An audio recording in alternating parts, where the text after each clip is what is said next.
चमचम विद्या ये घम घम असे म्हणत चुकी केल्यावर हातावर छडी मारून उठवणारी व्यक्ती म्हणजे शिक्षक होय. सन्माननीय व्यासपीठ वंदनीय गुरुजन वर्ग व येथे जमलेल्या माझ्या मित्रमैत्रिणींनो, सर्वांना माझा नमस्कार. माझे नाव उमा बालाजी आढाव, वर्ग 7वा, शाळेचे नाव जिल्हा परिषद उच्च प्राथमिक शाळा कासारखेडा. आज 5 सप्टेंबर डॉक्टर सर्वपल्ली राधाकृष्णन यांचा जन्मदिवस भारत शिक्षक दिन म्हणून भारतभर साजरा केला जातो. ज्ञानसागरातून अक्षर मोती वेचितो शिष्य अंजली भरुनी, ज्ञानसागरातून अक्षर मोती वेचितो शिष्य अंजली भरुनी, चरणी अर्पण गुरुची दक्षिणा, पुष्पसुमांची ज्ञानार्जन करुनी, पुष्पसुमांची ज्ञानार्जन करुनी. पुरातन काळापासूनच गुरुनी शिष्याचे नाते सलोख्याने आणि प्रेमाभावाचे म्हणून गौरवले जाते. गुरु शिष्य परंपरा हा महत्त्वपूर्ण आणि पवित्र भाग आहे. शिक्षक हे भावी पिढी संस्कारक्षम बनवण्याचे पवित्र कार्य करतात.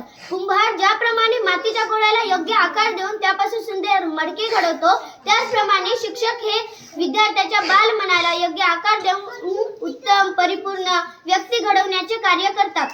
समाजातील प्रत्येक व्यक्तीचे भविष्य शिक्षकांच्या हातात असते. प्रत्येक मोठा राजकारणी, शास्त्रज्ञ, डॉक्टर, इंजिनियर, सैनिक, शेतकरी इत्यादी व्यक्तींच्या मागे शिक्षकाच्या मेहनतीचे फळ असते. शिक्षक हे विद्यार्थ्याला पुस्तकी ज्ञान न देता त्याला पुस्तकाबाहेरील जगाशी त्याचा संबंध जोडतात.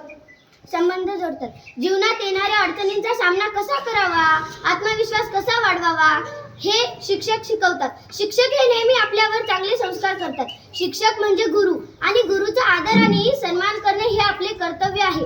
आजच्या या दिवशी मी माझ्या सर्व गुरूंचे आभार मानते, कारण त्यांच्यामुळेच माझ्या जीवनाला योग्य दिशा मिळाली. शेवटी जाता जाता एवढेच म्हणेल, विद्यार्थ्यांना घडवणारा संस्काराचा